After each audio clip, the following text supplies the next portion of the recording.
Hey, good afternoon. My name's Deb Feng, City Manager of Cupertino. I'm here with Captain Rich Urena of our West Valley Sheriff's Office. And we're here to talk about challenging Asian hate. And many of you have expressed your desire to learn more about any hate crimes or any other crimes against Asians in particular during this period of time in Cupertino and kind of what's happening around. So we're here to talk about that. I'm sure you'll have some questions as well. So we'll hand it over to Rich, to Captain Urena for the presentation of information. And then I'm sure we will be fielding some questions from you all. So thank you so much to council and commissioners and employees who've showed up as well, and members of the public. I think it's an important discussion to have. So over to you, Captain Urena. Thank you, City Manager Feng. And I want to thank all the residents that are joining us here today. This is a topic that I think we can spend days and days talking about. And so I'm glad that we have about an hour and a half here today to just touch the surface and talk about some of the things that we all should be doing. And when I say we all should be doing, I mean law enforcement, our residents, city, prosecutors, everyone, so that members of our community are not targeted simply because of who they are as a person. What we're going to do today is go over some statistics in Cupertino. We're going to talk about hate crimes. What is a hate crime? So we kind of have that context in terms of what it is and why we really haven't seen any hate crimes in Cupertino. Well, at least not any that have been reported. Let me bring up my presentation here. Let's see. Okay, hate crime. So again, I'm Captain Rich Urena. I manage law enforcement services for the cities of Cupertino, Saratoga, and Los Altos Hills. I know many of you on the other side of that camera knew who I am, and unfortunately we can't see each other in person. I do crave those days where we can sit in a big room and see each other and talk about things that are important in our community. But for now, I guess I gotta do it this way.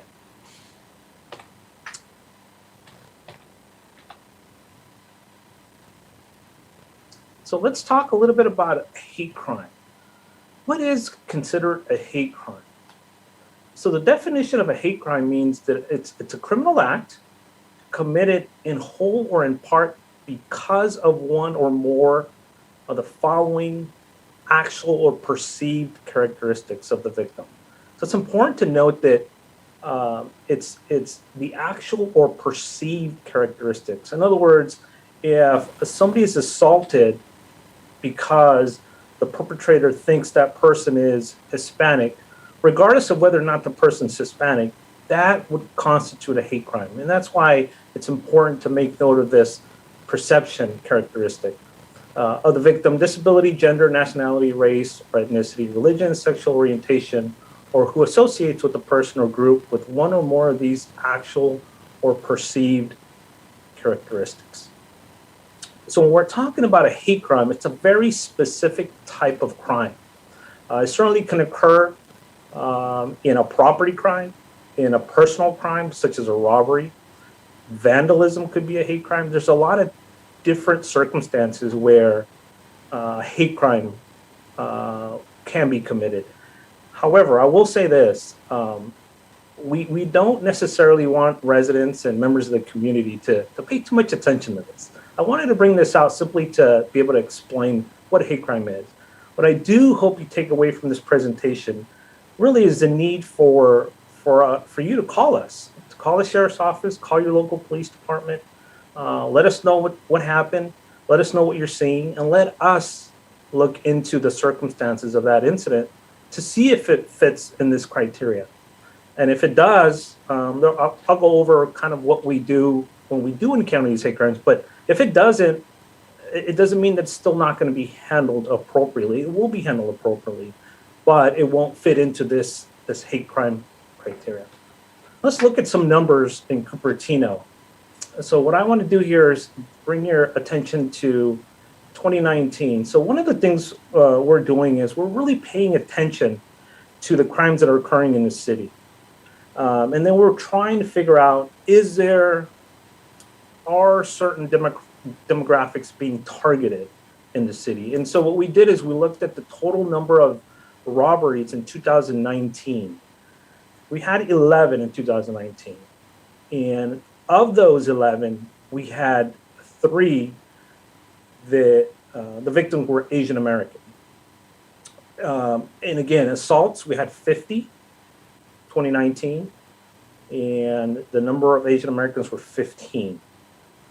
Threats, we had 12, and 1 was an Asian American.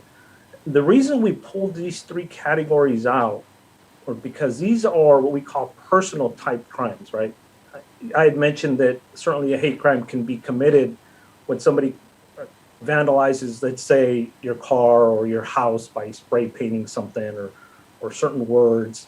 But I know from looking at our statistics that those never happened in the last few years. We have no reports of any type of hate crime related to a property crime.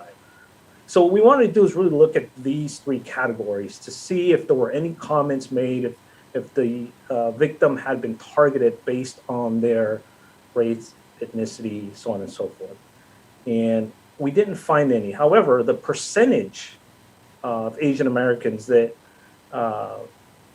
we identified in the total number here, right? So we have 73 total, was 26%. And so this was important for us to look at because we wanted to see if there was a trend, if this was increasing based on what's happening locally in the national area, national space. And so then we looked at 2020 to compare. Same thing. You see there, the robberies 19, assaults 43, threats 15. Total of 77, 774, 18. So 23% in 2020 of these crime categories were committed against Asian Americans in Cupertino. And again, I do want to underscore that even though we did have these percentages, these numbers of victims of Asian descent, none of these were hate crimes because the crime wasn't committed because of their nationality, if that makes sense. It's just that we wanted to look at how many of those victims were Asian American. And that's where we pulled out these statistics. And so then where are we at now?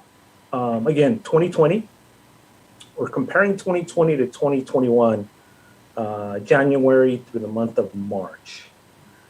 And again, we just went over the 2020 stats.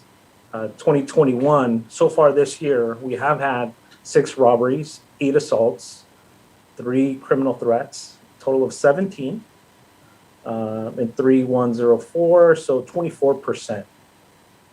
And again, we're not seeing any hate crimes that are reported to us in the city of Cupertino. Now, with that being said, could there be crimes out there that have not been reported? Absolutely.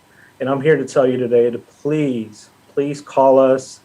We want to know what's happening in the community. We have plenty of resources that we want to put out to certain locations if in fact we see certain trends. And I want to go back a little bit here. And again, 26%, 2019, 23% last year, and then so far we're at 24%. So it doesn't look like we're seeing an increase, at least again, not that's been reported to us. So this is a very, as I mentioned earlier, this is a very important topic to law enforcement. Hate crimes. Hate crimes, by definition, they're a very personal type crime, right? And so early on, I think it was March 17th of last month, March 17th, looking at the calendar, the Santa Clara County Police Chiefs Association, these are the men and women in this county that hold the rank of police chief, obviously our sheriff. They got together and said, you know what, we need to make a statement, collectively denounce this horrible crime that's being committed against our Asian population. And I want to read part of that because it really does speak to how every law enforcement organization in this county is handling these types of incidents. And it reads in part, the Santa Clara County Police Chiefs stand in unity with our Asian American Pacific Islander communities across the country. We condemn the recent hate crimes and bigotry against our AAPI communities. We are committed to holding those accountable for inflicting pain and fears in our community. We also urge everyone to stand together to do everything we can to stop these attacks. And an attack against the AAPI community is an attack on all of us. I want to underscore this particular sentence. We also urge everyone to stand together to do everything we can to stop these attacks. And I'm hoping that here today, this evening, we could talk about things that we can do collectively to bring awareness to anyone out there who's been victimized, people out there that are vulnerable to this type of crime. Because again, our intent in law enforcement is to stop this. We will dedicate as many resources as we can to make sure that we stop this kind of behavior. So, what do we do? What does the Sheriff's Office do? What do many of the law enforcement agencies in this county, really nationwide, do when these types of crimes are committed? So let me backtrack a little bit here. What do you do if you believe you have been a victim of a hate crime, right? What we ask residents and people in the community to do is to immediately call 911. Call us, please call us. We have dispatchers that speak various languages. We have a translator that can quickly get on the line. If English is not your primary language, that's okay. My primary language was Spanish, and so it's important that we get that call coming in to our dispatch so we know what's happening in the community. Ask for or obtain medical treatment for your injuries. If you're assaulted, if you're injured, please seek medical treatment. Make note of the exact words used by the person who assaulted you. This is important because, as I had mentioned in the first slide, hate crime is a very specific type of crime. And so words that are used, actions that are made can, in fact, help us to determine if that incident is a hate crime.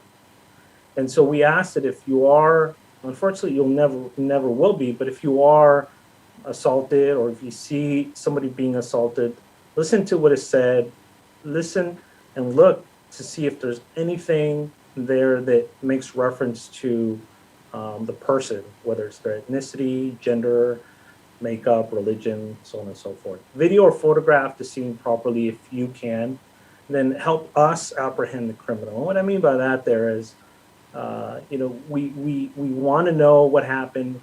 We want to help. We have detectives that are always going to respond to these types of crimes. And so we just ask that you help us as much as you can in trying to capture these criminals that are running around. And I got ahead of myself there. So here is what we do, the Sheriff's Office, and again, many other law enforcement agencies in this county. We take hate crimes extremely seriously. We have a 7-page document that outlines exactly what we are supposed to do when a hate crime is reported to us. And you could find it if you go to our website. It's General Order number 17.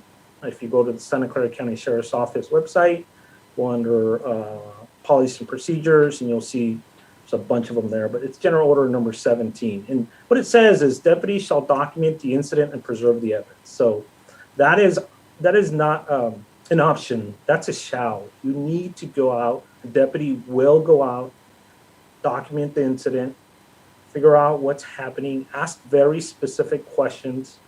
Again, and this is why we ask that you call us regardless of what kind of crime you've experienced.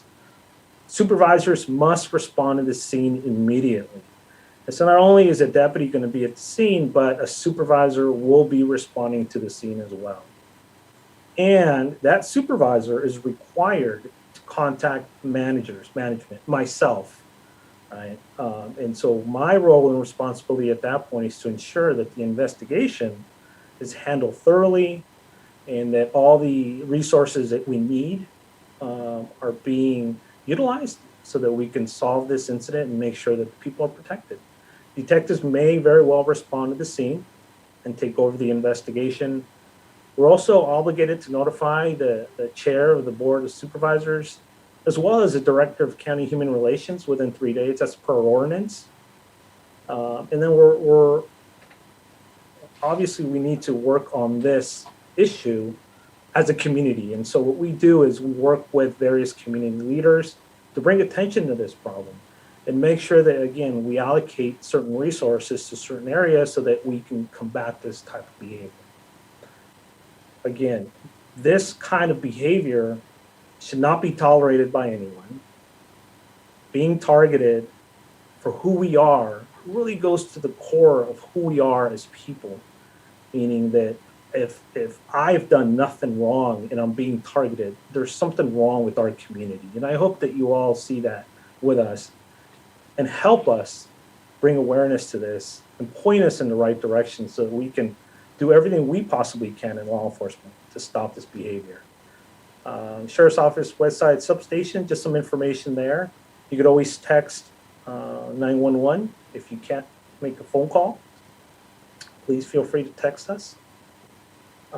Very short presentation. Again, I wanted to share that information just to open up the conversation about things happening in our community, how we're interacting with people who've been victimized, and really look at those statistics. Deb? Thank you. Thanks, Rich, for the information. I think folks were interested in that from prior conversations. I'm going to go to some questions in the chat, the Q&A. If you have a question you'd like to ask it live, you can raise your hand if you're comfortable, and we will address both types of questions. So far we have 3 questions in the Q&A. The first one is, and these are all from anonymous attendees, please distinguish a hate crime versus a hate incident.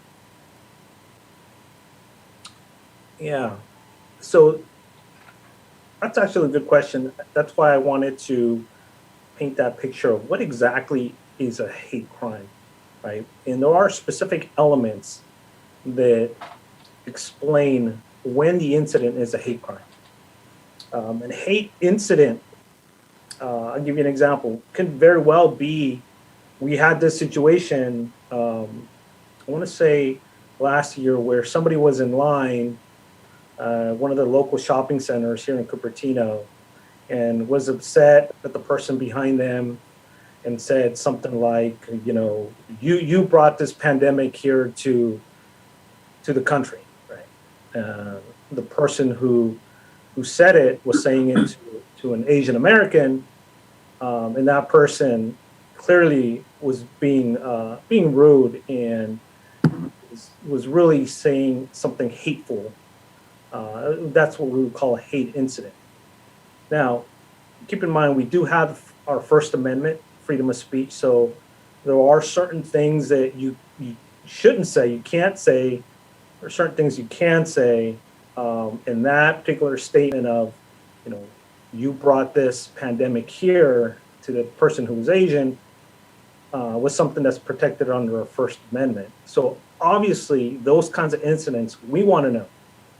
And so I was very thankful that that particular resident called us. We came out, we interviewed parties, we looked into the circumstances, but it wasn't a hate crime. It certainly was, in our opinion, a hate incident where somebody was just being hateful. They had a hateful demeanor to them, and in our opinion, they were just, you know, some people are just not happy no matter what happens around them. And this particular person was very, very angry. Thanks, Rich. I hope that answered this person's question. The second question is, what is the definition of Asian? And I'll take that.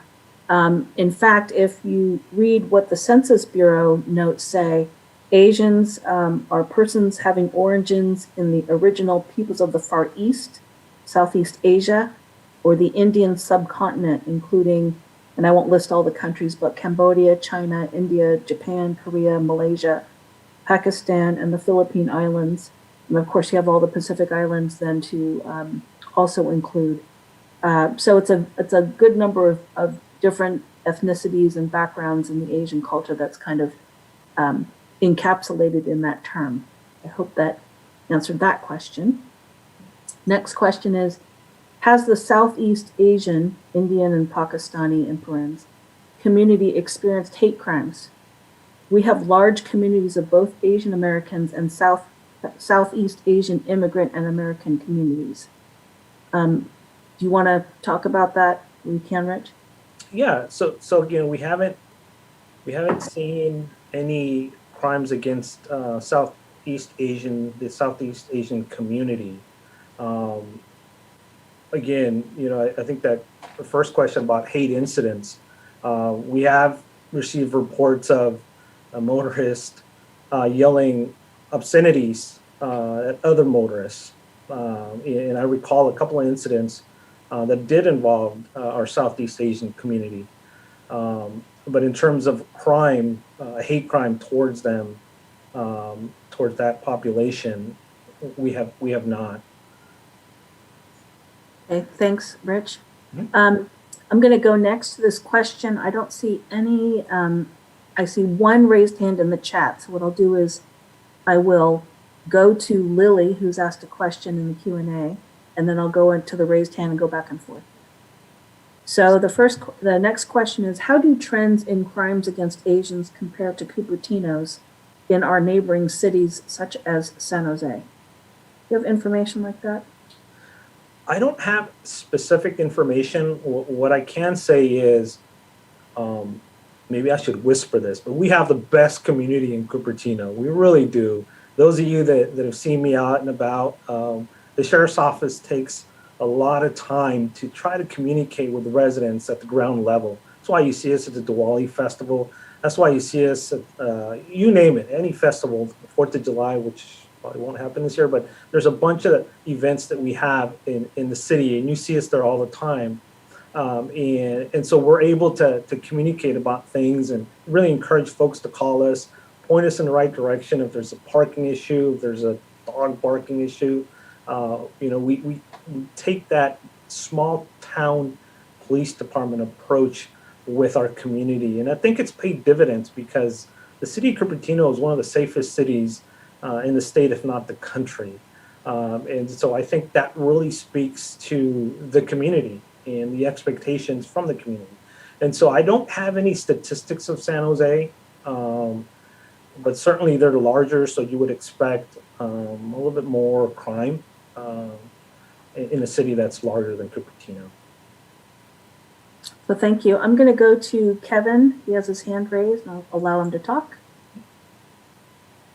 Kevin, I think there you go. Can you Kevin. hear me okay? Yes.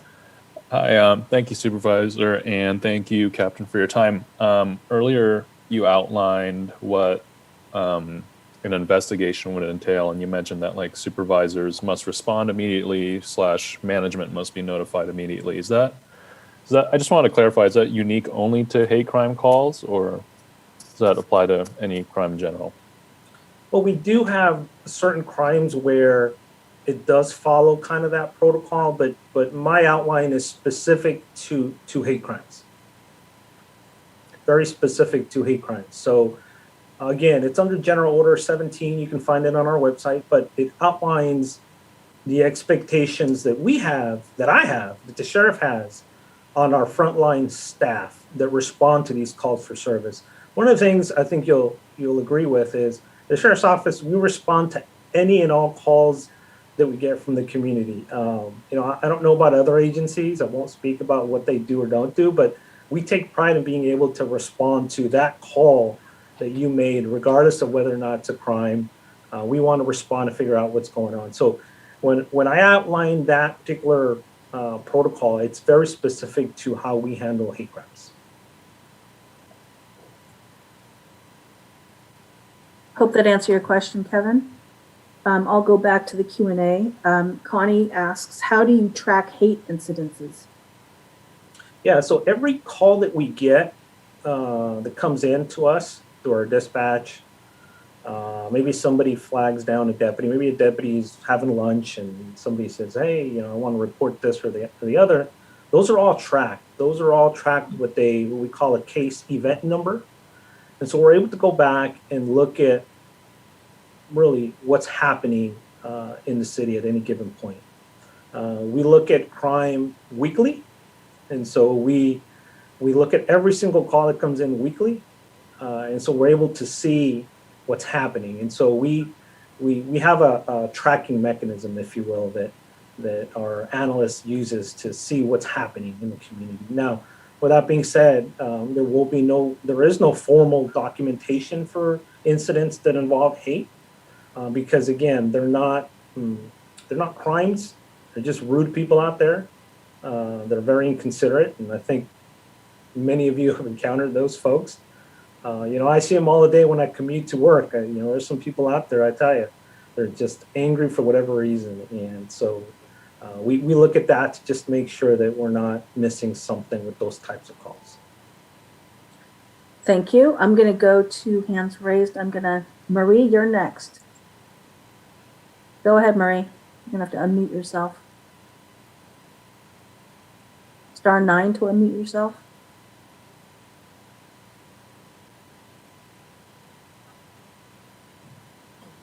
Marie?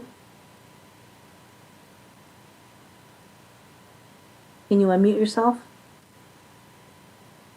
Okay, why don't I go back to the Q&A and we'll see if we can have, Marie, go ahead. It looks like you're unmuted.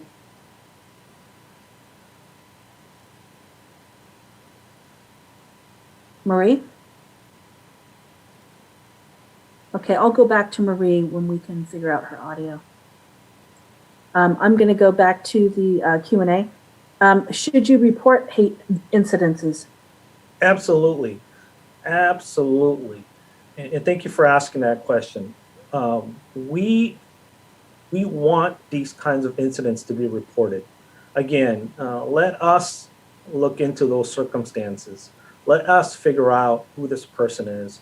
Let us investigate the circumstances. I think it's important just to point us in the right direction. Let us know what happened so that we can evaluate the circumstances. It quite possibly may be that this person who said something very inappropriate, who did something that, although by itself didn't rise to the level of a crime, this particular person may be involved in other things that we are investigating. And so absolutely, please report any incident out there that involves hateful speech. We want to know those things so that we can, again, be able to look into the circumstances surrounding that and be able to see if there's a bigger concern there for the community. Thanks. Next question from the Q&A, and then I'll go back to Marie, and then there's Peter who wants to talk. How should elders arm ourselves when we go for a neighborhood walk? Whistles, pepper spray? You know, it's unfortunate that we have to talk about arming ourselves in our community, right? I think you all would agree that, you know, we shouldn't have to think about that. We shouldn't have to think about dangers that are in our neighborhood. And that saddens me. That saddens all of us. But it's the reality we're in now. And so what I would say is, please, if you're going out for a walk, don't go alone, first of all. Walk with somebody, be with somebody, have a phone with you, have a source of light if you're walking out in the late evening, especially here in the summertime. It's going to be really nice in the late evening time. Have a source of light. Whether you decide to carry pepper spray or a whistle, I'll leave that up to you. What I do want to encourage folks to do is to call us if you see someone out there that you know maybe is not committing a crime, but could very well be getting ready to commit a crime. Please give us a call when you're walking in the neighborhood. You know, don't be paranoid, but certainly have situational awareness. What I mean by that is, and we see this all the time, especially with our young adults. They're walking on the crosswalk, walking across the street, and they have their head buried in that phone, not even paying attention to that car coming, 30 miles an hour right at him or her. And so if you are walking, please don't walk alone. Carry your phone, a source of light, and don't look down at your phone. Keep your head up. Just look around you. If somebody is walking on the opposite side, it's okay to greet them. Let them know that you see them, you acknowledge them.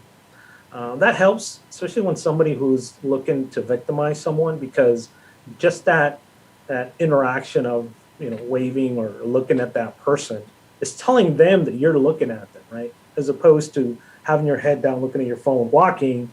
You're a little bit more vulnerable if you're doing that. Okay, I will go to Peter in over here. Let's see here. Hi, Peter. I think you can unmute yourself. Press *9.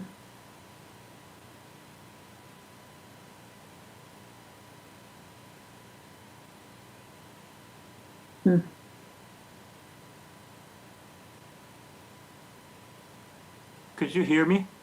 Now we can, yes. Okay, thank you. Great, welcome. Okay, great. I got in.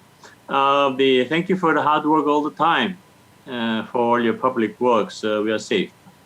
And I have just a simple question. We are not really a largest city like San Francisco or the largest cities out there in the international cities or something, New York or somewhere. But most of those incidents we saw in the camera news, the pushing or the hitting or some kind of abrupt situations, not like just a talk, type of things, right? But it's like not just a hate incident, but real hate crime to push people, from behind and then just fall down to the head, right? That type of things was all the time. Got the video, lucky enough, so that in front of a store or the public parking lots or somewheres, right? And many big cities, the police, they have a whole network of all CCTVs, all the bridges, stations, bus stops, or busy areas, streets, everything. So any type of even small crime, pickpockets, they cannot even run out of whole city with a million cameras around, right? But I don't know, we cannot catch up like that here in Cupertino with the budget and all those catch up, the manpowers. But do we need any kind of budget allocation to set up at least for some busy area, public parking lot or bus stops or some intersections type of things, or at least some existing traffic CCTV type of things? So that we can instantly catch up when something happens and then got the report, so that you can the trace where those guys run out, not just for this hate crime, but the other crimes as well. So do we need to prepare type of a really more dense CCTV tracing situation or database management or linkage with other for all these public crimes? Rich, you want to take a shot at that? Yeah. So I'm happy to say that many of the businesses that we have video surveillance cameras. Not all of them, many of them. And so we often retrieve video when a crime occurs, right? Whether it's a petty theft, whether it's an assault, we're always looking for video. A lot of our residents also have video surveillance cameras in their alarm systems. And so if the question is, do we need to have cameras, pointed at every single street or to the main streets or what have you, I think that's a pretty big conversation, because we believe in and we respect people's privacy, right? And so we have to balance that privacy with what we're trying to accomplish in solving some of these crimes. And so I don't have an answer for you other than to tell you that it's a big conversation, and it certainly should involve a lot of members of our community to decide which way to go. I can tell you that the way we have it now, we most of these robberies, most of them, I would say probably a good 80% of the ones I mentioned, we solved. We got people in jail because of video, because of statements, because of the good work that our detectives do. And so equipping the city with cameras is a pretty tall conversation to have. Deb? Yeah, thank you. Peter, I hope that answered your question. I'm going back to the Q&A here. What is the percentage of the non-Asian community in Cupertino? It appears that about 75% of the crimes are against the non-Asian community. Is that correct? I can answer the first part. The first part is Cupertino is about, I would say, a little over 60% Asian the last time I looked, which leaves about some 30 some odd percent non-Asian. I suppose we could bounce that against the statistics that you put up there for crime. Yeah. So the statistics I put up in my presentation really only incorporate 3 types of crime, right? Robberies, threats, and assaults. And so when we look at all crime, we're talking about grand thefts, we're talking about auto thefts, thefts in general, identity theft, domestic violence, those kinds of things, sexual assaults. It's gonna give us a different number, and I have not looked at the percentages in all crime. And so I think it's important to just make that this distinction that these 3 categories do not make up all the crime in the city. It's just 3 that we pulled because those are the most common crime categories associated to hate crimes, if that makes sense. Thank you. The next question is there a metric for determining, it's from Connie, is there a metric for determining when the number of hate incidents may grow into hate crimes? So I think the question is it possible, or does it happen frequently where an incident that involves some kind of hate, although not a crime, leads eventually to a hate crime, right? And absolutely, I would say that is an indicator, and that's one of the reasons that we want to know when these are occurring, because that can very well happen. Now, in terms of a metric for determining when those incidents grow into hate crimes, I don't have that information. I can tell you that every single call that we get in this area, in this space, is evaluated. There are certain things behind the scenes that we do to try to figure out, what the intent is of this particular person.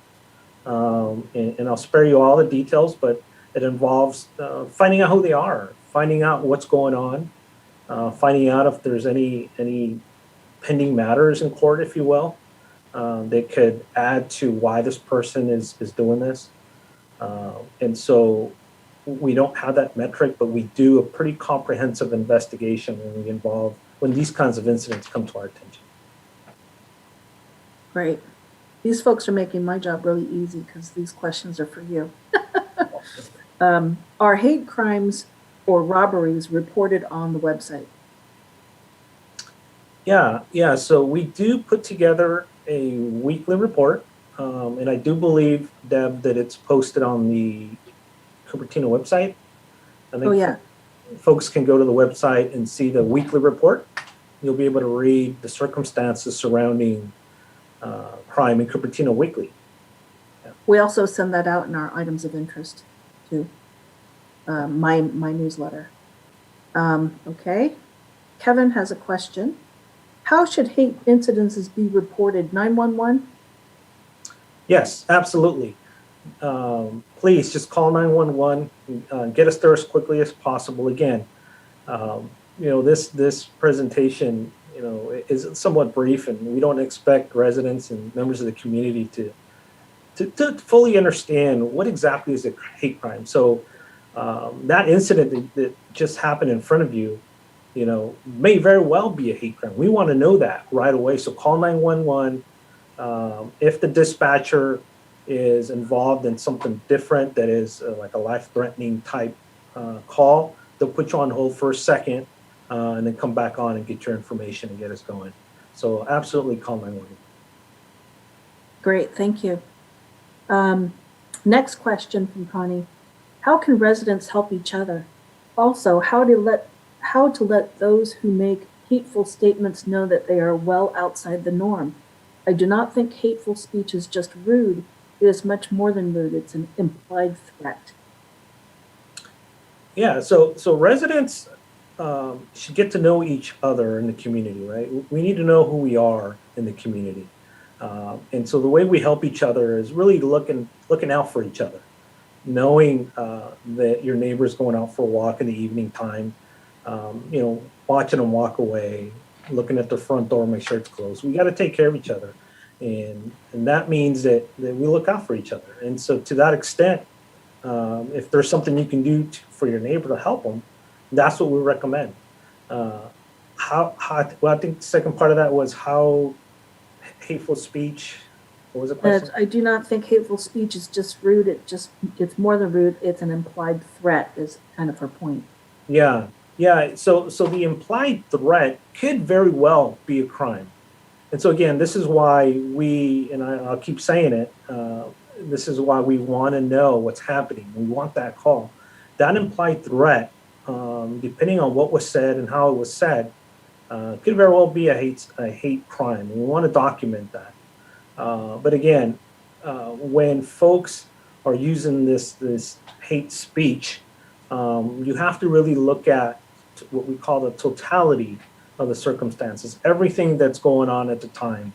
Was this word or these words, these sentences, these actions motivated by this person's gender or ethnicity or race, or is there something bigger there that's causing this? And so at the end of the day, again, it's our obligation, and we take full responsibility of making sure that we ask those questions, solicit that information from folks so we understand really what's happening. And although, we keep in mind, folks do have the right under the First Amendment, freedom of speech, to say certain words, it does become a crime under certain circumstances. And so we look at those. Our deputies and officers are well trained. They spend over a year training, and they continue to train before they go out and patrol the cities and perform law enforcement functions. Thanks. Actually, I had a question because many of these questions are kind of pulling on, how do we support each other? And many people are talking about how do you be an ally to somebody who is, either getting verbally attacked or there's some incident going on. I have answered, I'm not an expert, but I would hate to put someone in a confrontational situation with someone who potentially could be dangerous. So I never tell them to kind of confront. I just say always call 911 and get law enforcement there soonest, or stand in support. Be nearby, so that they know they're not. Is that the right advice to give? Yeah, so that's a great question, because I think, Deb, we had a resident that brought up that point of, can the sheriff's office, the city, put together, sponsor some kind of defensive training, for our residents. And that's difficult because, as you mentioned, we don't want to put our residents in a situation where they're going to potentially be hurt, right? And so that is a very personal decision to make. If you see someone getting hurt, what do you do, right? Now, my recommendation is always absolutely do something, right? Help. If somebody's being victimized, I think as a member of the community, we owe it to each other to say, I am going to do something. I'm going to pick up that phone. I am going to call 911. I'm going to take a license plate down. I'm going to pay attention to what's happening. I'm going to yell. Whatever it is that you decide to do, keep in mind, we're not telling you to put yourself in a situation where you're going to get hurt, but you definitely want to do something. If you do something, we promise law enforcement, we will take it from there. We will definitely work as hard as we can to bring that person to justice. And so, although we would love to sponsor some kind of, self-defense kind of program, we just don't have that kind of program available. Not to say that, that residents and members of the community can't, go out and look for that kind of program if you feel that it is a program that you can attend and learn from and utilize. Again, that's a personal decision that folks would have to make. But I think the point here is we absolutely owe each other something when that's happening. We, as a member of this community, we need to notify the authorities. We need to do something. We owe it to each other to take care of each other when times are difficult like this. Right. So, basically see something, say something. Absolutely. Or do something. I have now a couple more raised hands and one question in the Q&A. So let me go to the Q&A and then I'll go to the raised hands. Can the sheriff's office offer free training on how to use pepper spray? Can we offer free training on how to use pepper spray? We cannot.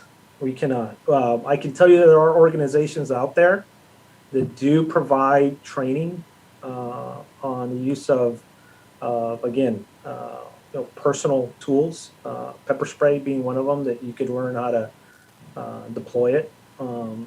But we don't provide that service to the public. With that being said, I will say that if you do plan on buying or having pepper spray, make sure it's not larger than 2.5 ounces because that may very well be a crime. So 2.5 ounces or less, okay to have, but higher than that, you risk committing a crime. Okay, thank you. I'm going to go over to raised hands, and the first raised hand is Connie Cunningham. Connie, go ahead and unmute yourself. Hi, thank you. And thank you so much to you, City Manager Deb Feng, and also to Officer Urena.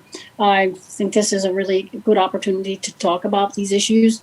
The one thing that I had been concerned about was what we can do to help each other. And I really liked your comments about getting to know your neighbors, talking to each other, looking out for them. And especially in this time when so many people are moving around and that, and you do lose track of who your neighbors are and that. So it's really good to restart that.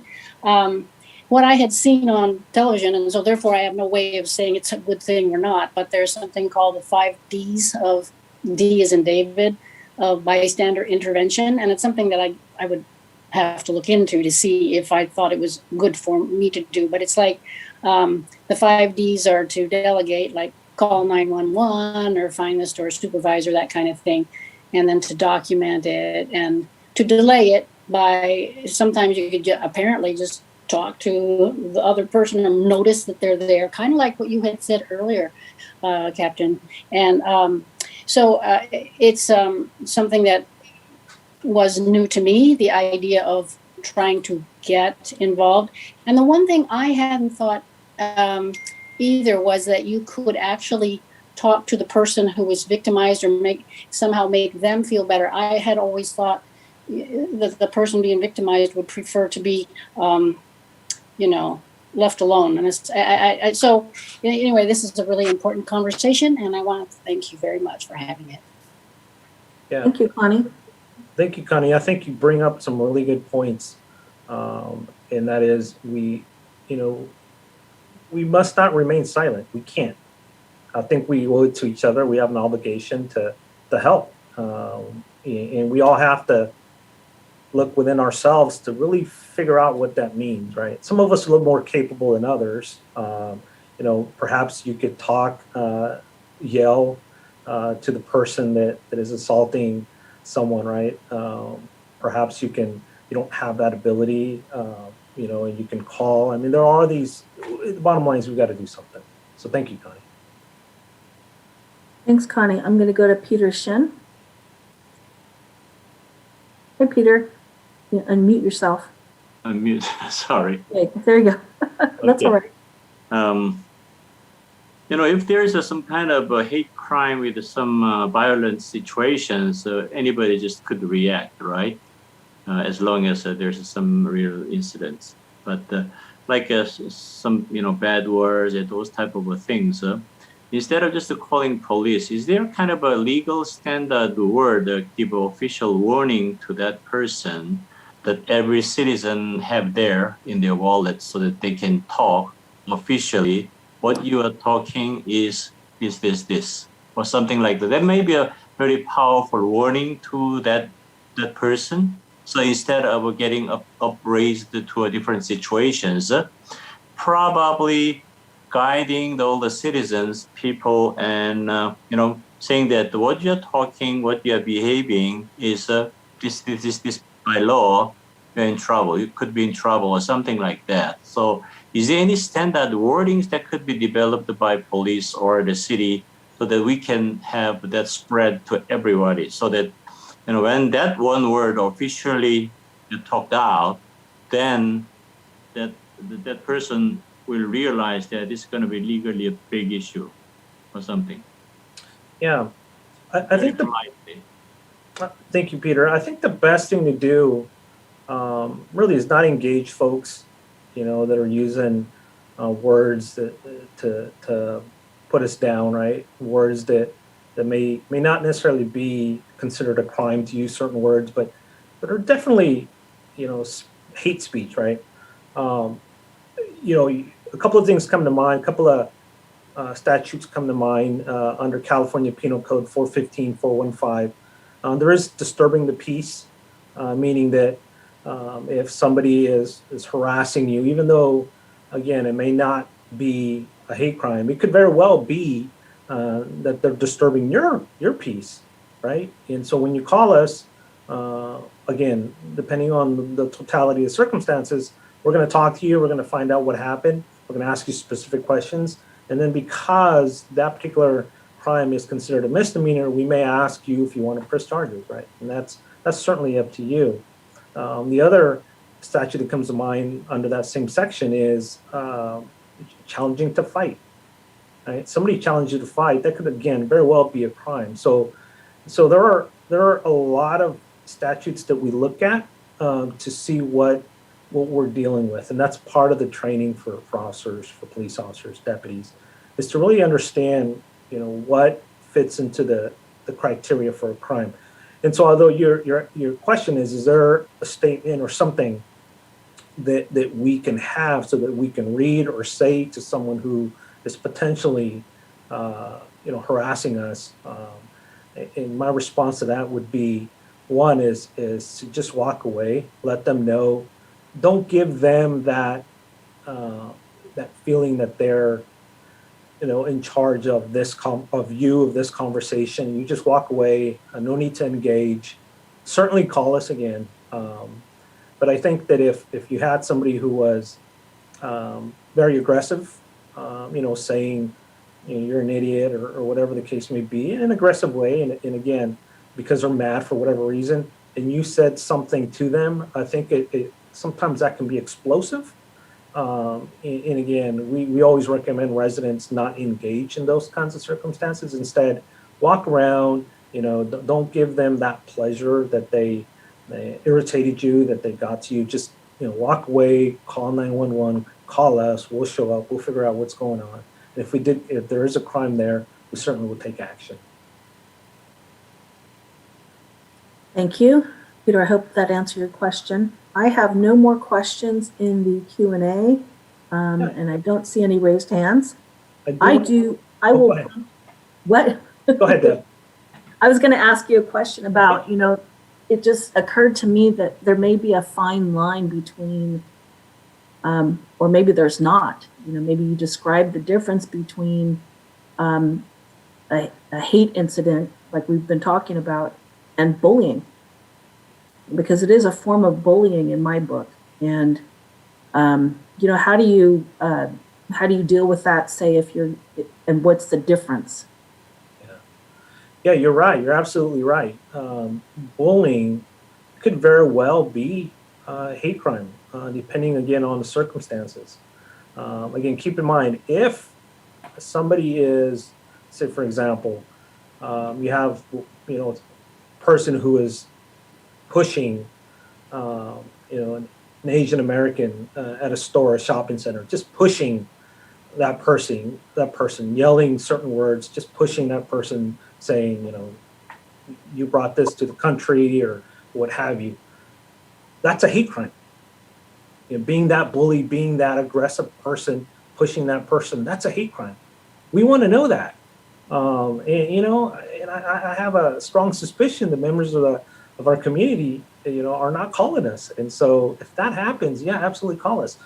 And so I think when we talk about bullying, I think we normally think of, kids in school, right? Like high school and junior high, and their bullying is a little bit different. I don't think they really look at, and they very well could. I don't know, but I think theirs is a little bit different. But when we're talking about adults out in shopping centers and out in the community, yeah, you're right. That bullying could very well be a hate crime. So we want to know that. Give us a call. Absolutely. I did want to add a few things that we're doing, the sheriff's office. One of the things that we do when we see problems come up in our communities is we strategize. I can tell you, I've sat down with my staff here and we've talked about, okay, how can we be proactive in trying to stop some of these incidents, right?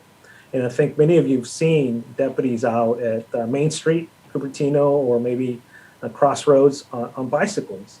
And they're riding their bicycles in these shopping centers, being visible, hanging out. You may have seen them at some of the coffee shops there, hanging out, just being visible and talking to members of the community. And I've encouraged that. So take your time, take your bicycle. That way they're more approachable. They're more in front of you, and I always hear this comment from them when they're riding their bicycles. They say that members of the community say, oh, you have probably the best job of the department, right? Because you're riding a bicycle in a beautiful area, beautiful weather. And I agree. I actually wanted to do that, but I haven't had a chance to take that course yet, so I can't ride a bicycle. So we're doing that. Yeah, we're seeing that's paid off. We have a lot of these very granular conversations with members of the community. I get the feedback. My staff's pretty good at coming in here and telling me, hey, Captain, I ran into this particular person or that person who said that they're seeing this, that, and the other. And that helps us to develop our strategy to making sure that we remain one of the safest communities in the state.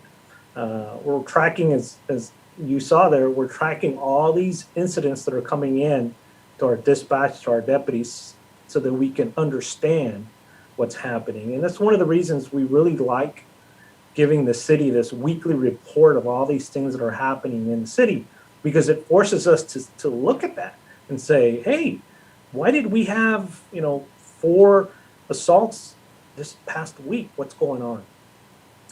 And we that's how we put together certain strategies, certain plans, so that we can curb that behavior. But we haven't seen anything like that related to hate crimes. So we're looking at that data with the keen eye. And I mentioned this earlier, we're responding to all calls. I've told my staff, and again, Sheriff Smith has made it clear, we are going to respond to all calls for service. And so even if it's, a dog barking or what have you, that's okay.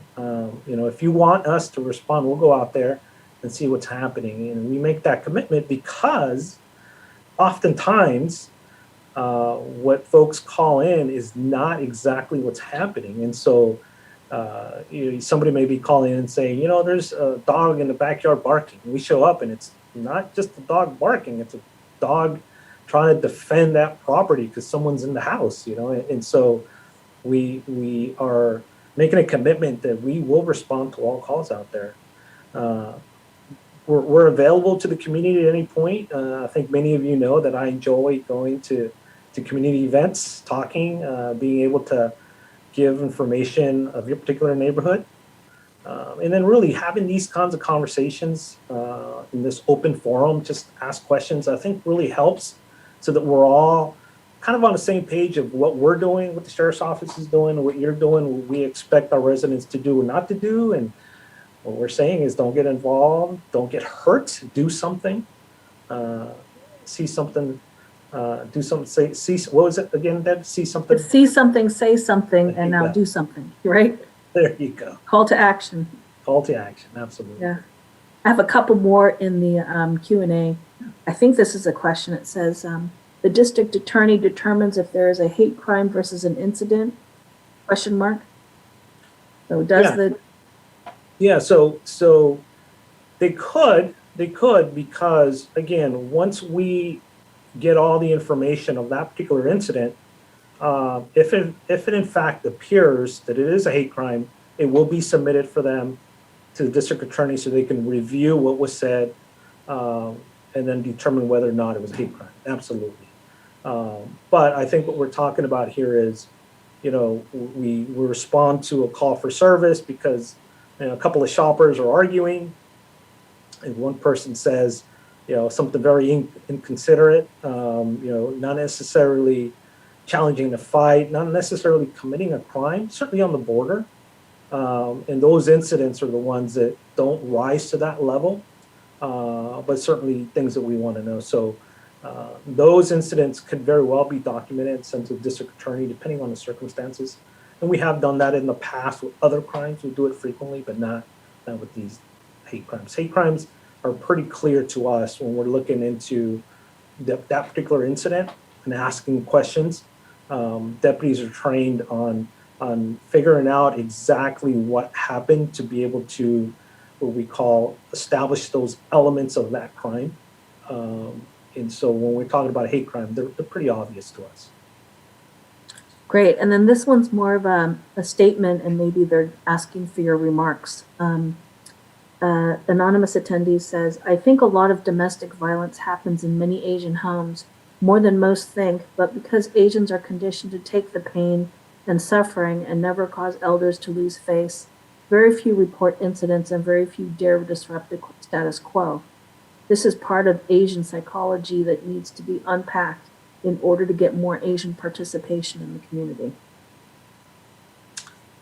Yeah, domestic violence certainly is a crime that should never happen. And if there are members of our community that don't want to come forward, what we say is there's most of the time there are either family members or friends that, you know, that see or hear of some domestic violence situations occurring within their circle of loved ones. And so if you do hear, see anything where somebody's being abused in a relationship, please let us know. Let your local police department know. We want to definitely help members of the community that are being victimized by their loved ones. I know it's a difficult subject and it's hard sometimes because of, you know, the trauma that victims go through, but there are a lot of great resources in this county that come into play, and everything from helping pay rent, mortgage to services for your well-being. So difficult topic. Yeah. It is very hard. I have a thank you from Rosalind. Thank you, Ms. Feng and Sheriff, for today's forum. I appreciate your sensitivities to the subject, especially since Cupertino has a large Asian population. Thanks for being proactive. Please continue to offer forums to the community, which we will do.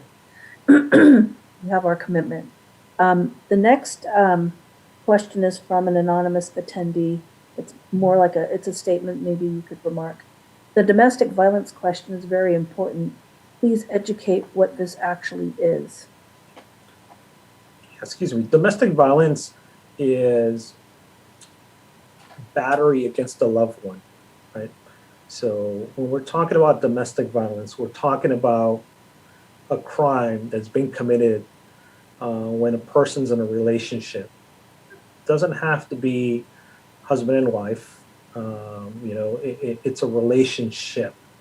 And oftentimes, what happens is, you've been together with your loved one 10 years, 20 years, 30 years, and there's been some abuse there, and it's difficult, to come forward and say, I'm being hurt, I'm being battered, uh, because of this long history of this relationship and what it may very well mean in terms of the end of the relationship. You have children, there are all these things that come into play. And so oftentimes what happens is victims just don't say anything until it gets to the point where, there very well could be life-threatening injuries sustained by the victim. And so it is a topic that needs to be discussed more openly. It is a topic that, as the person referenced there, does occur in a lot of the Asian American homes. And so we simply ask that if you see or hear or are aware of some of this, give us a call. You can call us, remain anonymous. We will definitely look into the circumstances with the intent of helping that person. At the end of the day, our goal when we respond to calls is to help people. We're public servants, and so we understand it's difficult, but we need to protect people that really can't protect themselves. Well, thank you for that. Let's see, I don't have anything in the Q&A, and nobody has their hand up. Let's see. Are there any other topics you want to cover, Rich? Or it's about 6:37, so we have about 20 some odd minutes left. Yeah. We can also, Yeah, let me give some tips here. I think it's important, and we touched on it a little bit, but I think it's important to really recognize the time we're living in now, right? As we continue to kind of get out of this pandemic slowly, we're going to continue to go to shopping centers, go to dinner, right? Go for walks, and just go out, be seen, go out to the parks. I think it's important that folks really pay attention to what's going on around them. If you're going shopping, if you're going to dinner, park in a well-lit area. Don't park in the back, in the dark part of the shopping center. Park up front if you can. If you ever get to a shopping center and you just don't feel comfortable parking there because of whatever reason, don't park there. Don't allow yourself to be a target. And I can't say that enough. We get very comfortable, right? And we want to not feel like we're being targeted. But unfortunately, the crooks are out there and they're looking to steal from us and looking to commit crime. And so please, if you're out shopping around, going to dinner, don't stare at that phone in front of you. Look up, look around you, park in a well-lit area. Please call us if you see anyone out there that's suspicious, that looks like they're breaking into a car. Call us at any point if you have any questions about anything, really. We have resource officers in this division, and they're more than happy to talk with you about anything, including walking around your house and giving you some tips on how you can prevent being victimized of a burglary, being a victim of a burglary. And so there are a lot of resources out there. I'm very fortunate to be here talking to all of you. I really like to talk about the good work that the men and women of the Sheriff's Office do, and really look at what we can do better. I think you'll agree with me that law enforcement as a whole, we don't need to go to all these calls that really don't involve law enforcement, like a lot of these mental health type calls. And so we do have a clinician now working with us, part of the PERT team, the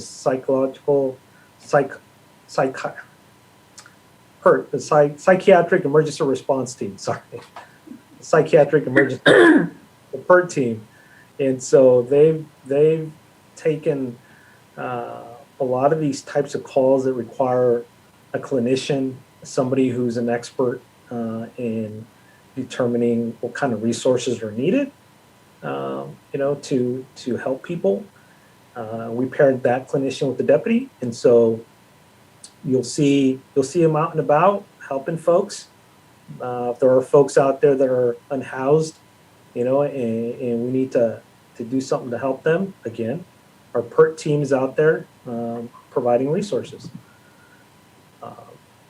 Happy to answer anything else that may come up. Do you happen to have statistics on those crimes prior to 2019? I think there's some interest perhaps in data where, and I know, 2019 was pre-COVID, and then we have 2020 data that's almost all COVID, and then 2021 data, which is that one quarter that you showed, which is all COVID.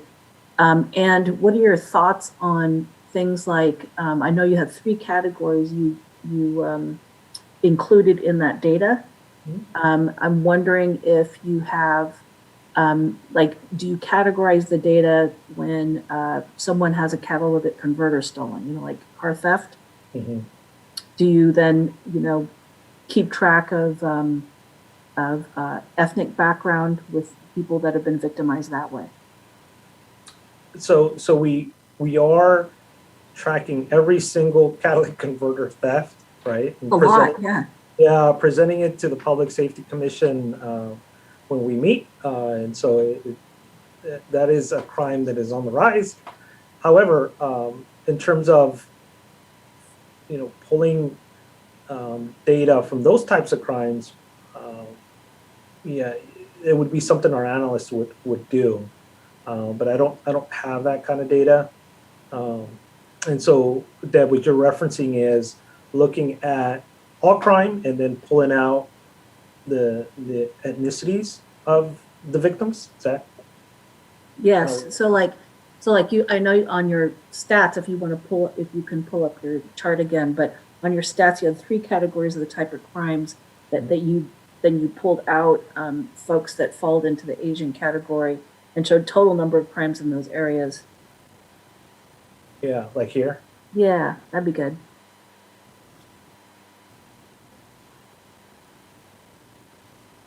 Yeah, so for all the categories similar to this, where you can see the number of Asian Americans, that's something that our analysts can certainly do. Again, we look at that data to see if there are any trends out there, if there's anything that's peaking, if there's anything that we need to address. And looking at those weekly statistics, we haven't seen that kind of a crime or any kind really type of crime spike. Mm-hmm. Okay, well, thank you for that. And I did hear that you're going to present some data to the Public Safety Commission at some point soon. Yeah, absolutely. I can present give them the information. I have another comment in the Q&A from anonymous attendee. I think the anonymous attendee comment regarding Asian psychology needs further discussion. How can this topic be revisited in a safe space? That is a really good question. And what resources are there to know when good intentions are actually abuse, particularly psychological abuse, which are not to be excused? Please provide resources. So if I understand the question, they're asking for resources related to domestic violence?